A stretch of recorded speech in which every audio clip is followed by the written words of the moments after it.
Welcome, everyone. I'm Katie, General Manager at ADAC, and we are so excited to kick off day one of Discover ADAC Fall Market. Just a reminder to grab a copy of the event guide so you know all of the events that are going on this week. We have a jam-packed schedule. If you're not registered for something that you want to attend, be sure to register, and if you need any help from any of our team, just go grab somebody. Something else that's really special in the back of this event guide is a list of all of our new and our newly renovated showrooms, as well as our brand new Suite 242 design studios that just opened up in March with 12 new design firms that office on our campus on a daily basis. So go check those out. We're really excited to have them here at ADAC every day. Something else that's really fun is that KR Steak Bar, Kevin Rathman, just opened his newest restaurant, Krog Bar Coal-Fired Pizza. So go check that out while you're here this week. It's lunch and dinner, and they also do to go. I know personally. Have some fun with us this week on social media. Our hashtag this week is Discover ADAC. Our handle is at ADAC Atlanta. And in this nifty event guide are all of the handles for our showroom partners, media partners, and all of our speakers. So be sure to tag everybody and have some fun, and we'll do some resharing. I also want to thank Steve McKenzie for today's, or all week's, stage design. All of the product came from ADAC, and if you want to know where he sourced anything, we do have a resource sheet in the back of our presentation room. And with that, I want to thank our showroom sponsor today. That's Romo. We're going to go over to Romo after this presentation. That's Suite 101 for a reception with our panelists. I want to thank our media partner. That's VERANDA. And with that, I'm going to turn things over to Ellen McGauley, Executive Editor of VERANDA. Thank you, Katie. Thank you. Welcome, everyone. It's so nice to be back. And as I heard Katie talking about grabbing a program, don't forget to get a magazine. I saw a bunch of those up front as well, our September-October issue. Thank you to this design center for bringing us all together. I know I've said this before, but I have to say it again. This is how we connect, and I kind of feel like it's a massive win for me anytime I leave one of these things where I have just one nugget to kind of refuel the next few months of ideas, or just a conversation I might have had in a showroom or at a discussion here, just that takeaway that you can, kind of use to fuel your ideas or maybe think about things a little bit differently. And that is what ADAC does for us. And so thank you for bringing us all together. And I also want to extend a special thanks to our friends at Romo. Thank you, Nikki and Frederick. We are so excited to partner with you. You'll find them on our pages, and the issue that's up front, our first editorial, our first story in that issue is Mood of the Moment, and there. In our upcoming issue, we have a great story on metallics. Look for Black Edition we have one of their fabrics in there. So I want to thank you so much for this and repeat what Katie said. Please join us at the showroom after this.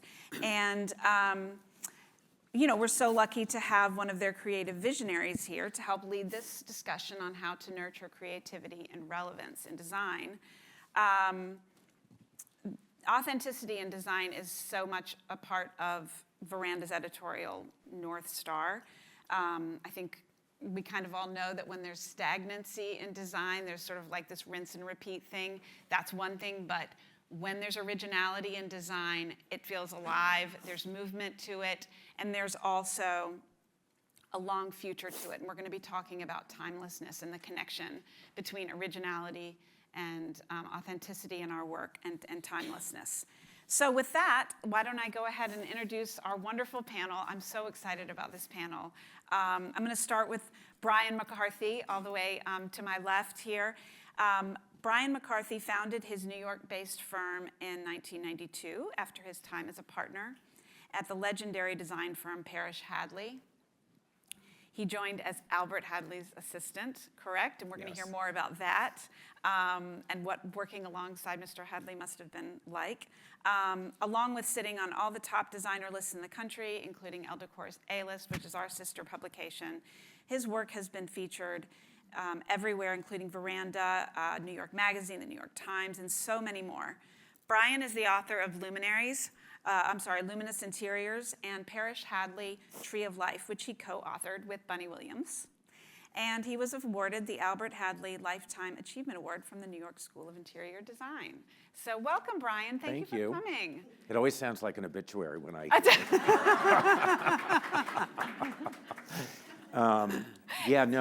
Well, first of all, I want to say, being in the South, I worked for one of the most amazing Southern gentlemen, being Albert Hadley. And I was incredibly lucky because I was a senior at Pratt, and I started, applying for jobs with a couple firms that I really admired. I was hired by another firm, and on the day that I presented my thesis, I got a phone call from the firm, the head of the firm, and he said, "I'm so sorry, but I can't wait, and you no longer have this job." So lo and behold, through the D&D building. So it's funny how what's meant to be is meant to be. And a woman that worked in one of the carpet showrooms knew that Albert was looking for an assistant. And so she reached out to her contacts at the firm, which is what led to my first introduction with Albert, which then took, so this was beginning in the early summer. It took about 3 or 4 months, actually it was the spring, it took about 3 or 4 months before I got the job. And I'm convinced, Albert was into numerology, and at the very end of the sort of interview process, I was asked by his secretary to give the date of birth and time of birth. And within a week, I had a job. So Never underestimate the power of astrology. I mean, that's astrology too, right?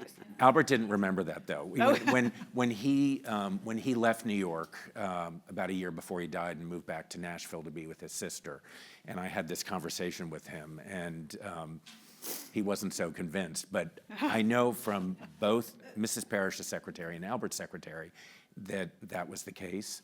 But so that was the beginning of my being an assistant to Albert, and he was extraordinary.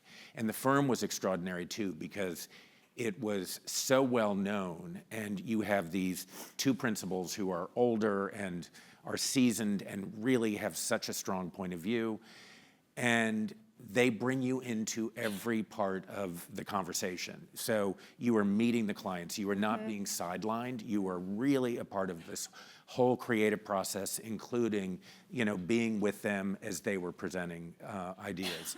So what better way to begin than that? It was just incredible. Yeah, I think the power of just absorbing and your surroundings is so, like what you said, they didn't keep you out of that. That's right. that's really interesting. And so I want to say too that I think part of it, I was there for 9 years. And, it's also the time you spend building on this foundation. So I came from this amazing foundation where you had Albert as this modernist, and then you have Mrs. Parrish as this very traditional decorator, and also really, a decorator. She would never, ever have called herself an interior designer, whereas Albert was much more the interior design and, much more edited, let's just say. Okay. So the combination was unbelievable. That's what I've heard, the combination there was the power. That was interesting. Well, we're going to hear more about that as well, and how that kind of formed your eye and what you've built on since then. Thank you so much for coming down. Welcome, Brian. Thank you. Next up, we have Emily Mould. She's the Director of Design and Excellence for the Romo Group. And this is, of course, as we all know, the UK, legacy UK British textile wall coverings and rugs brand that has been trailblazers in this industry since its founding in 1902. And that was done by her great-great-grandfather. Is that right? Yep. And so she's 5th generation at Romo, and her mind and heart have been in this industry all this time. But what really struck me about learning more about Emily is that I'm sure you saw so much from the business side to the creative side. You were opening a studio, all of that, and that you always knew your heart was in the creative side. That's where you fit in. And so that struck me. And so we're going to hear more from her about how she shapes collections, how she designs collections, how those then go on to shape trends. And so I guess I do want to hear from you before we move forward. Growing up in this industry, I mean, you always, what was that like growing up in kind of this big textiles family, and it's in your blood? I mean, I guess I didn't know any different. It was just the way it was for me. Sure. So, and being a family business, it was just part of the family. So it's so interconnected. So it was spoken about at home all the time, and I would regularly go into the office with my father, and so it just felt like home to me. It just felt natural. Yeah. So, and I guess as I got older, I just got more and more curious about it. And from a young age, I mean, I didn't actually realize it until I spoke to my mother a few weeks ago, actually, and she said, actually, from the age of 2, you started showing an interest in the fabrics, which I didn't realize until recently. I remember being interested, but not from such a young age. But really, so my mother actually trained in fashion design, and when my father took control of the business in the 1980s, we were really just a wholesaler, so we were just buying and selling fabric, and it was him that actually thought, actually we can do this better ourselves. We can design our own fabric and really create something special. So it was him that created our first design studio, which was for the Romo brand, and we subsequently we have 6 brands now. But it was him that had the vision to sort of think, let's bring this in-house, and it was important to be in-house from the outset so that we created our own identity. And yes, so my mother trained in fashion design. She never worked in the business, but she was a really important part of, I guess, growing into that that the new way. And he would always be bringing things home to her to show her and get her opinion. And I would also just give my 2 pennies worth, whether they wanted it or not. But I just had an opinion, I guess, at an early age. You had an eye, you had a confidence in that world, it sounds like. Yeah, I suppose so, yeah. And then I just enjoyed being there in the design studio. So every opportunity I got in the school holidays, I would go and just be in the design studio and just be around the creatives and use all of their amazing materials.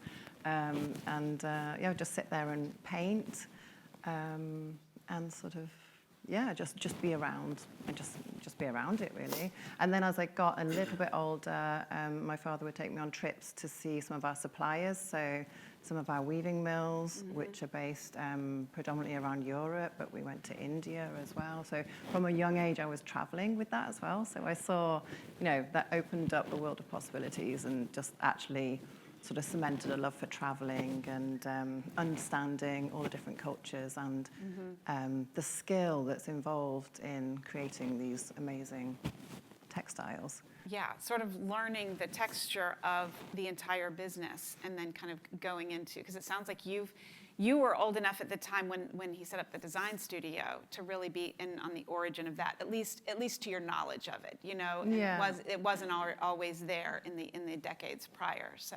Yes, and that sort of was a gradual evolution, really, of us sort of forming the brand and making it into. Well, I mean, it's gone a long Seeing way. how collections come together and all of that. Yeah.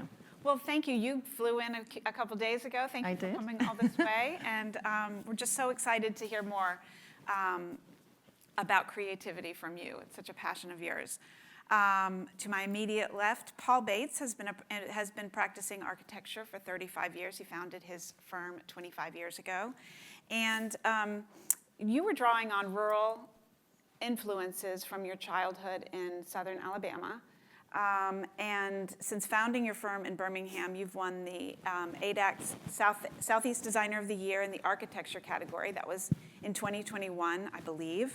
And his projects, including his own home, which you'll see circulating here, it's the big white cottage on these slides, have been on the pages of VERANDA.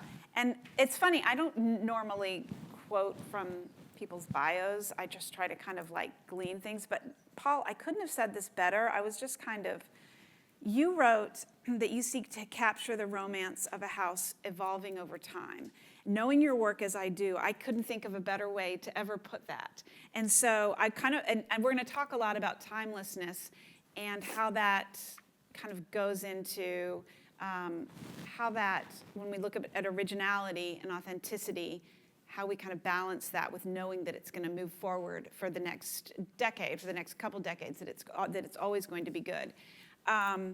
but I thought I couldn't put that in better words of how a house evolves over time. Can you talk a little bit more about that? Well, I think what I always try to pursue or seek in every project is that a house or a home has a soul. And with that soul comes wisdom, and with wisdom comes age. And so naturally, it seemed natural to bring in old materials, new materials, that gives it a natural patina. And I grew up working with my father, who in his wood shop. And not that I'm a craftsman, I'm not. But, I was around it all the time. And so I have a tremendous respect for craftsmen, because without them, we couldn't do it.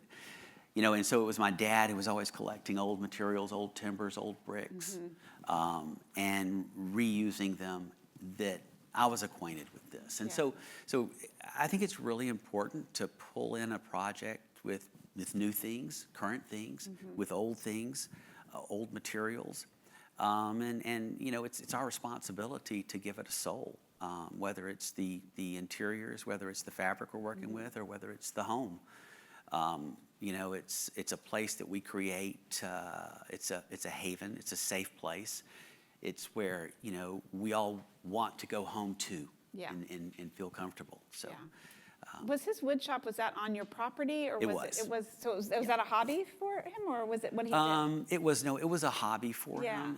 We had a sort of series of barns on our property, and so he had one set up and he would collect, woodworking equipment used to be like cast iron. So, if you had a table saw, it was the size of this platform. And he would rebuild them, and that's what he would use to, and he would build houses also. So So. Well, welcome, Thanks. Paul. Thanks, We both made the trip over this morning from Birmingham, and as we get into, so these three designers have built these incredible brands, but as we've talked about, they weren't always this way. They were learning, they were absorbing. And I apologize to have to do this, but I have to bring in something I heard this morning on a podcast. I'm going to do a slight detour, but I promise it connects as I ask you, because it's as if Lionel Richie knew we were going to be talking about this. He's coming out with a book on September 30th. And so he was on this podcast, and he was asked when he started writing songs, because he was in a band in college, and that was when the Commodores were formed. This was in South Alabama. And he said, we were playing the Temptations, we were doing Smokey Robinson, it's like Three Dog Night. They name it, we could do it. And he said, and we were good. He said, and we knew we were good. And this was in college, and he said, it's time to audition for a record deal. And so we go in there, and he said, we killed it. The guy came out and said, you killed it. And he said, we got the record deal, right? And he said, well, we heard Smokey Robinson, and we heard the Temptations. What do you sound like? And then we just kind of sat there like, I don't know. We've all been doing this, And so I think there was they were balancing, they were learning how to be in a band and sound good. And again, he said, we were good, they kind of knew it. They were gifted. But then and he said, so then we started writing our songs. Then we started finding our voice. And here I had this first question for all of these wonderful talents up here. How did you find your own voice? When did it come from? You've been learning, you've been kind of watching, you've been, in whatever firm or in the family, when did you start to say, no, this is like my imprint? So Brian, I'm gonna start with you on this at Parish Hadley. When did you start to kind of figure out what your path was? Really after Parish Hadley, because you become part of, it's not a program at all because of the variety of things that the firm did. And I found myself within the firm and my own interests, I became the one that was really interested in continental furniture and art. This is before I developed an interest in contemporary art. And when I started my firm, it's funny because when you're talking about Lionel Richie, and it makes me think, we all want to build on a platform, which also goes back to this, conversation about soul and all of that. So of course, you know, Smokey Robinson and the Temptations and talk about soul. Yeah. So it's, you know, how do we give the project soul? And, you know, it does, it's an evolution, it takes time. For me, I'm probably not even answering your No, question you are. right now. Yeah, it takes time. But for me, I always say this to clients, I want whatever I do to feel real and feel right. And so I'm not quite sure how I can put that really into words, but it's something that you develop over time. I mean, time, Yeah. you know, as we get older, we hope that we grow in having a lot of wisdom about what we do. So When you're with contemporary art, leaning into that, was that after you had kind of started your own firm?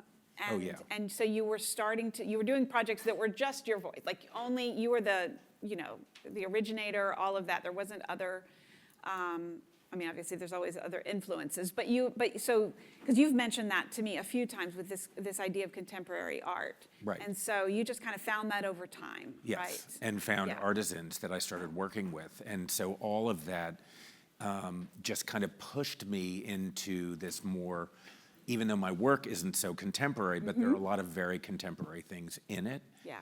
And that's part of also what makes it the client's home and gives it a soul, is that I try to do for everybody things that are really unique to them, and make it part of a story too, because it's you know, all of our lives are scrapbooks. You know, what we go through in our lives create a scrapbook. So, you know, what we do is all part of that scrapbook, and you got to work on. This came up in our Zoom, your archive, because you said that you were not good at keeping archives. But you will, Emily, as you are, you know, creating the next collection, or as you have, I guess I should go back a little bit from that, is that, you know, you as the visionary for your collections there, how did you start to really understand what your voice is and what you wanted to put forward?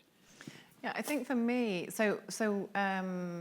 I trained in textile design, so that's what I did at university, which was incredibly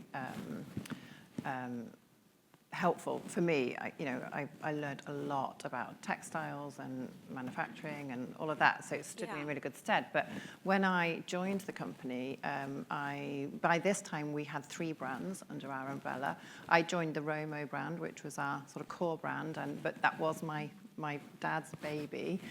So I was coming in, and it was, I guess, his brand, and it was an established brand already by this time. So for me, it was initially very much about learning. So it was learning the brand, learning the customer, learning about our suppliers, and I think for a while it was really just me sort of absorbing all of that and sort of getting into and sort of being what brand already was.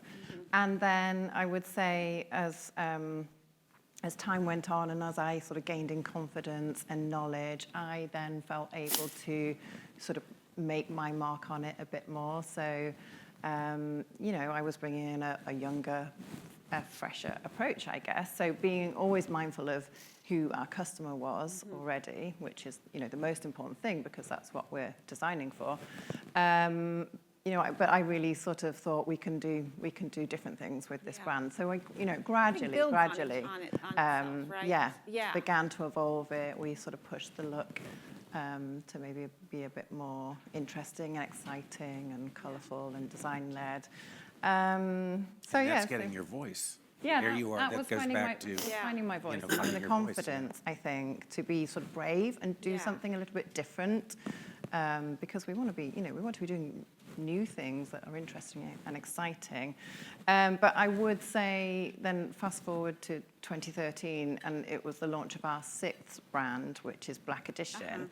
And that's the brand I call my baby. So that's the one that I sort of really was, you know, that was sort of my vision and my thing, I guess, that I wanted to do. So that, to me, I suppose, was really where I had the opportunity to really create something that was new and was special to me. Yeah.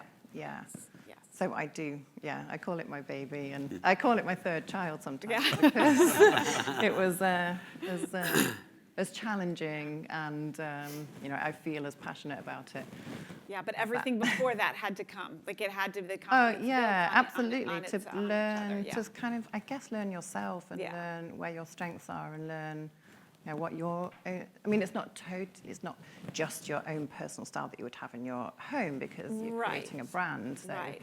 but it's kind of learning, what you feel passionate about. Yeah, Definitely. Yeah. And Paul, you started leaning towards architecture. Was it in college? It was, yeah. And so, because I was thinking about this, when did your interest turn into instinct? Yeah. How did you find your voice that way? Well, I kind of rambled, but but I do want to say something about what Emily said, being brave. Yeah. We have to be brave to experiment, to find our way, to find our path, because it is a long journey, and it's a good journey. But and I think there's something about what you said about your contemporary art juxtaposed against your traditional interiors. I think that gives a life to something that is unexpected, and it is also an experiment. Will it work? I don't know. Right. But you have to do it. Sometimes it's better to experiment on your own work. I've found that. And in our house we say we get it right because we do it twice. So can you repeat your question again? Yeah, absolutely. Absolutely. I just wanted to comment on those two things. Well, oh wait, I had more things. Yeah. So I was having a pair of pants altered, and I was standing up on the platform, and so the lady was hemming them, or she was putting a needle in them or whatever to keep them in place. And I said, I think I want them a little shorter. And she said, oh, you're very brave. She had a Russian accent. She said, usually young people want theirs shorter and older want theirs longer. So You said, I am brave. I am Yeah. brave. Yes, But yes. okay, Yes. so what was your question? Well, okay. You used the word ramble, and I was looking at a past discussion we'd had where you said for a while there's a bit of scrambling, like when you're learning your skills and your gifts and all of that, and then it turns over into the confidence and it starts to build on each other. How did that happen? Well, I didn't have a job. Okay. So I knew I had to do something. I had a job, and then I didn't have a job. And so I was talking to a friend of mine, Bobby McCalpin, who has been a dear friend of mine for 25 years. And he said, Paul, you can do this. I'm like, you think I can, really? Because I didn't know. I didn't know if I could do it. I hadn't really designed a house before, but I believed him. Some may say foolishly, I don't know, but I did. And he was a great inspiration for me to step forward and begin what I consider the beginning of my journey. And then, you spend your first years kind of replicating what other people did because you're trying to find out what it is that you want to do. At that time, I don't know that I was thinking, what do I want to do? But I was trying. None of us were thinking that. We're just trying to find It's being mentored. Yeah, really, exactly. it's being mentored, Exactly. and that's you're finding where you're working, Yeah. you're finding a bit of their voice, and through that, ultimately, you find your own voice. Right. I always thought I was a modernist, but I was doing traditional houses, and so I would never call myself a traditionalist. But I think actually I am a traditionalist, and I like aspects of modern architecture or modern interiors brought into traditional elements, and that tends to be what I do. Yeah.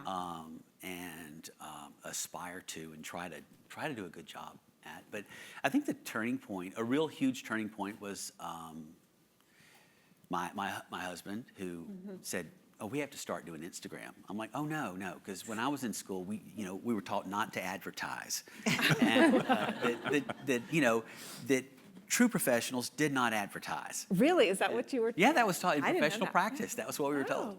And Everybody's so, but nodding. anyway, People are nodding. Yes. Yeah, it was so painful to put up a post, because you want to be genuine, you want to be real.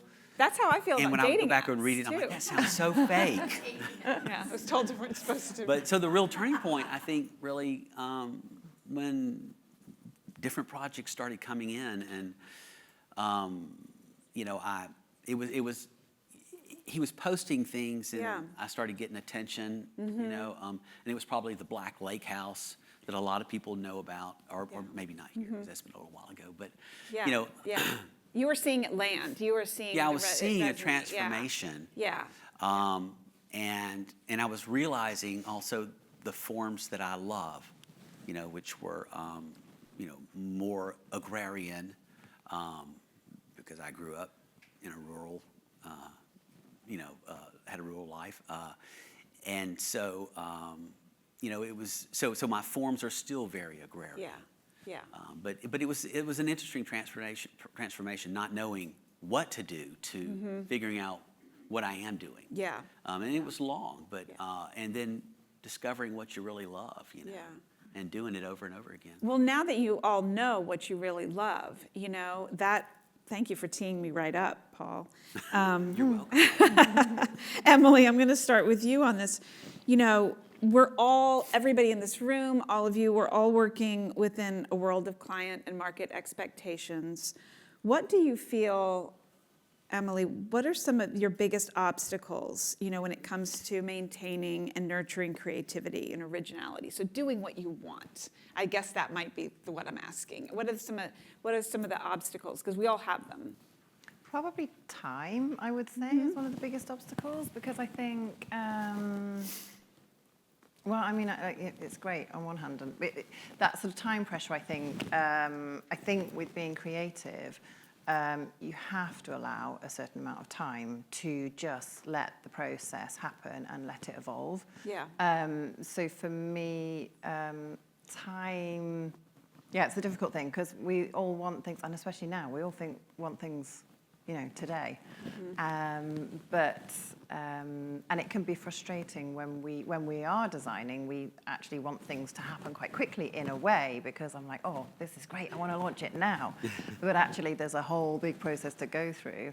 But also on the flip side, time is what really makes the things we're working on great, because I like to sit with them for some time. So for me, it's really important to take the time over the designs and take the time over the quality and the coloring and really sort of live with it. So for me, I find it important in the studios, I like the designs sort of visible all the time. So they need to be up on the wall, they need to be out on the table, so that even when I'm in the studio and I'm not necessarily working on those designs specifically, I'm looking at them all the time. So I'm passing them, or they'll catch my eye. Yeah. And just sort of during that time, I'm then sort of, there might be something that I think, oh, this is looking, every time I come in the room, this is looking great. It's the thing that catches my eye, and I'll sort of tell the team, this one has got something about it. And then there might be another one that we've got on the wall, and it's one of the designs that we might be going forward with, and something just keeps bugging me about it. And if I feel that every time I go in and every time I see it, I think that we need to address this. So having the time to do that and to go through that process is really important.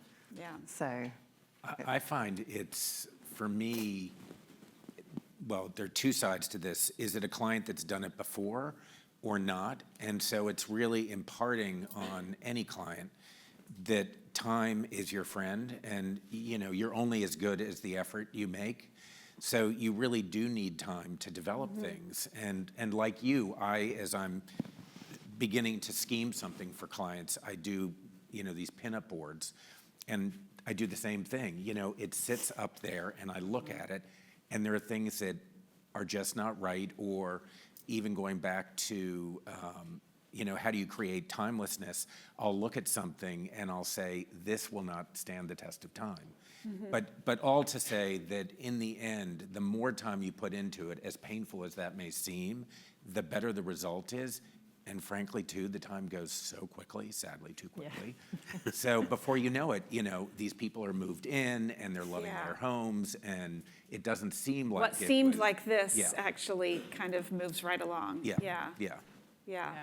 Paul, would you agree, the obstacles to your?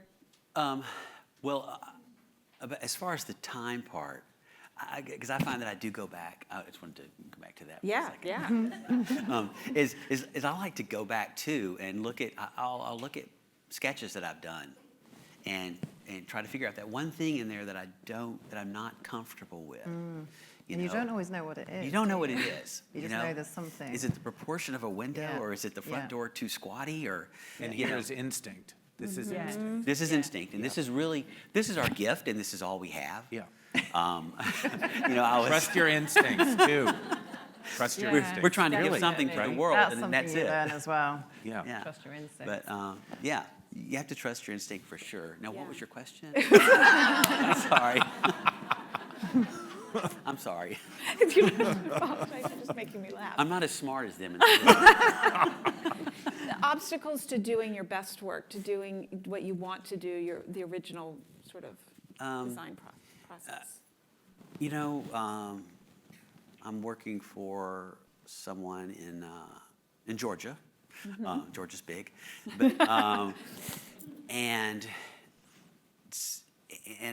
what I found what is not the obstacle. Okay, is that she's basically letting me do. It's a house for her and her sisters, for her sisters to visit and her mother, but she's letting me do what I want to do. She like told me her program. We talked about her program and worked that out. And so what is an obstacle is sometimes when people try to get too involved and they don't trust you with your instincts, with the only thing we have to give to the world. Yeah. And Which is really to say they don't trust their own instincts. that's right. You think- They trip over that, which trips you up. But it confuses you. Ooh, That's- everybody's yeah. nodding. It's This got a very- big reaction here. They did, yeah. So it's not if you're going to hire, Brian to do your interiors. I mean, I think it's perfectly legitimate to talk about things you love and your program, but let him do your interiors. Let him trust his instincts. Well, I'm going to do my homework. I mean, just to speak to that, I love developing the ideas around what the clients love. Yeah. So it's never about me, it's always about them. But it's a dialogue. Yeah. Well, it is always about them. You're right. But and you also I try to, sometimes convince them Oh, yeah. that what I think is right, and maybe it's when you tell them why that might not work, right? Yeah. That sometimes, would be. But sometimes through the process, you can't remember, and so I try to, and we could be under construction, they could make a change, but I can't remember why I did something until all of a sudden we've changed it. I'm like, oh yeah, that's why I did that. Yes, that happens in editing too. Yeah. Yes, we're like, there was a reason for this. Yeah. So, but Well, that goes to another question. Brian, you brought this up when we talked earlier, and you were talking about the idea that I hadn't thought about it, and it was the role that relationships and trust play. And as you put it, there are some linchpins to a design where you'll see this, where you'll kind of come up with something, and like you said, it's a dialogue in design, but you're like, you have to trust me on this thing, right? And are you talking about one pattern? Are you talking about a piece? Are you talking about, or is it a bigger picture than that? No, it could actually be, for me, actually, the linchpin is the first purchase. Because, you're starting a project, you've laid it all out, you've presented all the decoration. When we do that, we have, ideas for what the furniture might be, which could be actual or just, the direction I think it should go in. And it's not until the client really pulls the trigger on the first thing that really gives you the legs to run on. And that one thing leads you all the way through. And so then you have that as a reference also to come back and say, this is why I wouldn't do that. This was the North Star. Does Right. this deviate too much from that? And I'm not a hard sales person, but I will occasionally say, it's a mistake if you don't do this. Like, you'll regret it. Yeah. Yeah. And they usually that's a pretty hard do, sale. which is, That's a but pretty hard sale. it takes time to get to in the a place where I threatening can way. say that. Yeah. Yeah. No, Yeah. that's not a But that's pushy where the way. trust comes in. Right. And how much that is a part of being able to do the work that you want to do, Right. is that you've instilled that trust or you've worked with the right people. I have heard recently of like, it's okay, not everybody is meant to work together, Yeah. And That's true, so, and that's, not a terrible thing. Now, and Emily, you said something to me about the process with your textiles and that when you're bringing a collection together, sometimes as much as how much gets left on the cutting room floor, you said? Oh, I mean, I don't count it, but I do say to our designers when they start with us that, you know, possibly about 90% of the designs that you generate will not make it forward, but they're an important part of the process. Yes. So yes. It's interesting what you say. It's different for me because we don't have a client that we've got to get agreement from. You know, we have the autonomy over the product we're creating, but you know, we've still got to go with our gut feeling and our instinct as to what's going to be successful and sell. But when you talk about that sort of that one linchpin, for me, that often is that one design which we know is the really strong design. So we might have a collection of designs on the wall that we're thinking might go into the collection, but it's, you know, sometimes we'll think, right, this is not gelling, let's strip it back, and we might end up with just one design left on the wall, which is the one that then we think, right, this is the linchpin for the collection, and this is what we now need to design around to make the rest of the collection. So sometimes it can be like that, and we have to be quite brutal sometimes to just think, well, what is the essence of this collection, and what's, you know, how do we get it as strong as we want it to be? So yes, it does. I think, you know, I have to sort of work with the designers so that they, I guess, feel comfortable in the fact that not all of those designs will make it, you know, make it to the end, but they are a really important part of the process, so that we can get to the final designs, which we are, you know, really happy with. Collaboration is what makes great architecture and design, and that's how you get the best result. And to me, that's also the most fun aspect of what we do, is going through all these different processes and watching a house come up from the ground, and, you know, just all of this building on is so gratifying. And I do think that everything has a spirit, and starting off with the fabric to the sofa, where the sofa's placed, where the lamp is placed in the room. Everything has sort of a spirit of place where the house is placed on the property. You know, but it goes, you know, through a whole series of things, you know. If we didn't have fabric, we wouldn't have anything. If we didn't have fabric, we wouldn't have a house. You wouldn't have any interiors, you know. So it's really, it's the egg, you know. And I think there's such a through line here of non-immediacy, you know. You all used, I don't know if all three of you used it, I know at least two of you did, and we talked before, the word, I'll just meditate on it, you know?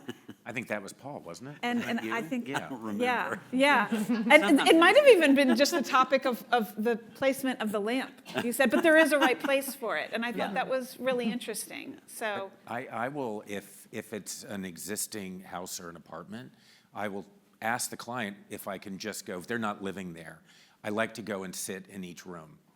And I start to visualize, and that visualization is so important also to the process. When I do furniture plans, which is one of my favorite things to do. Is it? I love doing furniture plans, and that's such a Parrish Hadley thing. It's an Albert thing when you'd sit at his table and, you know, he'd be sketching away. I mean, it was fabulous. But the other thing that I've learned, and you probably do the same thing, is as I'm working on furniture plans, I will turn the plans around and place myself in every part of a room and what I'm looking through to. Like, it's not just the room, it's the relationship. It's that thread that sort of holds it all together. And this is even pre-decoration. It's really just how the rooms function together, what you're gonna see through to. It could be what you're looking out to outside in a garden or on a porch, or. But that's a really, that's a You're wonderful part of experiencing the room, or starting to, Did I totally passed the time limit, didn't I? Okay. How much do we have? We have, oh, good. Okay, so I have time for one spicy kind of question. We can't talk about originality and design without talking about AI. It's coming up, so not coming up, it's here. What do you hear? What are the discussions in the design industry about it? How has it impacted you, or has it not impacted you at all? And I would throw that out to anyone who would like to answer that, or has an answer. It hasn't impacted me yet. Okay. I suspect it will, but I'm not quite sure how to use that tool yet.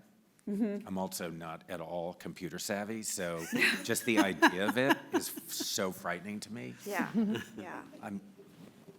I would say, I mean, I think it's talked about quite negatively because, the way it's, so many jobs are going to be redundant because AI is going to take over the world. And it does sound quite scary, but actually, I think when you are originating design, I've had a little bit of experience with AI, and it is fantastic, but it can't replicate what we're doing anywhere near yet. I think it will obviously get there and make progress. But for us, again, I've had limited experience, but I think we need to embrace it because it's going to be, it's here, it's going to develop, and we can't ignore it. So I think we can use it to our advantage.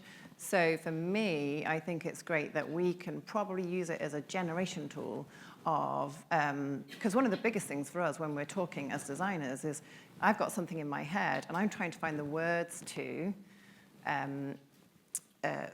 so the other designers can visualize what's my vision. Yes. And actually, if you can use AI as a tool, and you can say, AI, create me a design that's a floral, that's this size, and it's painterly, or blah, blah, blah. You can sort of get something, it might not be the right thing, but you've got something visual there to then talk about, or you can make tweaks on. But from my experience, it doesn't create necessarily the thing that's going to be beautiful, and the quality is certainly, nowhere near like you can create as we would do in the studio because we hand draw, we hand paint. But it just is a good tool for just That's right, you sort hand of paint. But how is it, I mean, in a way, if I think about it and think about how that develops, could it be considered plagiarism? What about intellectual property rights? I mean, if somebody's able to put into a system, I love, this house that Paul designed, I want to design this. Yeah. I mean, how is that regulated? I mean, it's unregulated, and this is part of my fear with that, is it really does have the potential to take away a lot of jobs. But I think when you're originating, if you're keeping ahead of that, that's people following you. So there's always been that. I mean, we've always had people sort of replicating our designs, but it's after we've done it. So as frustrating as it is, and it's really can be quite soul destroying as a creative when you've worked so hard on something. But I think as long as you're forward thinking and you're moving forward with it, then what people do behind you, you kind of got to not worry about, really. Interesting takeaway too.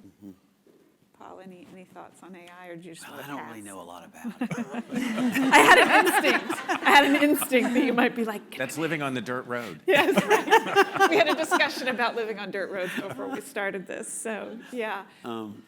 And I guess I haven't paid attention to it really, Yeah. But I agree, if we're just continuing to move, we're one step ahead because it is like a replication device. Yeah. And sometimes it shows the interiors and the table doesn't missing a leg or two.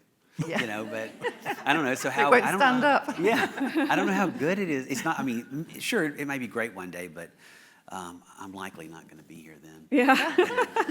I think it's good for just helping to generate ideas that just kind of spark, Yeah.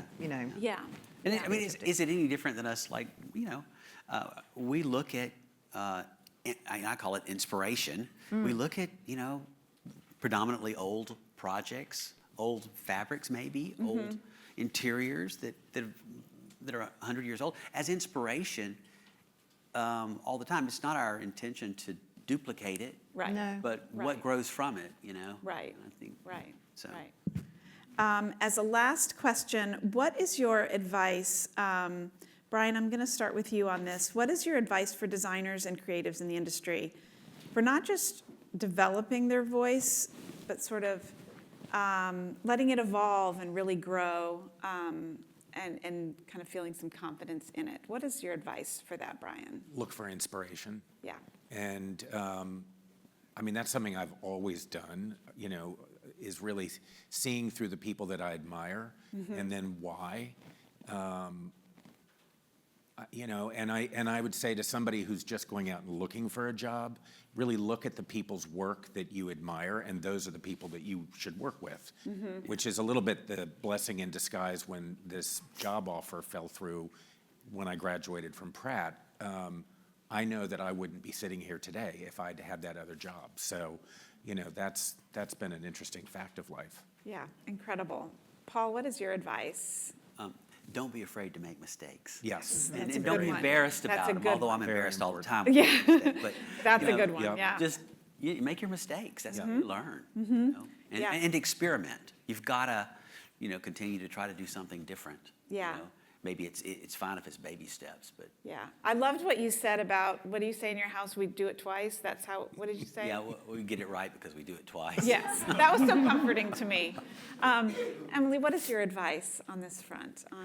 Yeah, I'd say similar, really. I'd say trust your instincts and be brave. And I think, mistakes are important because that's how you learn, because you've got to make those mistakes to know how you're going to do it differently next time. So I think it's sort of give yourself, go easy on yourself, I suppose, because it's important to have those experiences, I think, and all the time you are learning and you'll just do it a little bit differently next time, and then there'll be something else that goes wrong. So there's always something new Look forward that to goes the next wrong. one. I mean, I've been doing my job for 25 years and we still have new problems, but they're all challenges that, make it exciting and interesting, and you learn along the way, and then you don't have that same issue again. Yeah, maybe if you finish with mistakes, then there's nothing left. You're finished. You've got to keep making the mistakes. Right? Yeah, you've got nothing to learn. new Got mistake. New mistakes. A new mistake. New mistakes. And be brave. Yeah. I like Yeah, that. Be Yes. brave. absolutely. be Yes. brave. Learn from it. Yes. Have your pants hemmed shorter.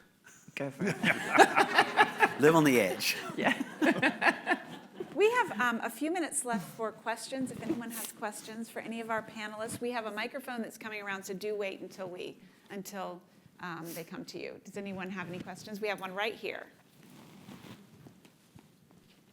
This question is for Emily. I understood that Romo designed the stage, and I may be wrong, but the head was on the left in the morning, and now it's on the right. Did you have any involvement with that decision, or? I had no involvement with the positioning of the head. No, it was, some of the fabric is ours, but I wasn't involved. Okay. The stage. Did you prefer it on the other side? That's a mistake that someone's going to learn.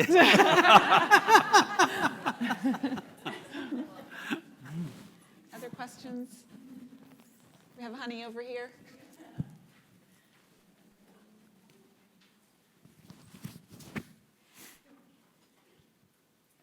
I do have a question about being micromanaged, by a client.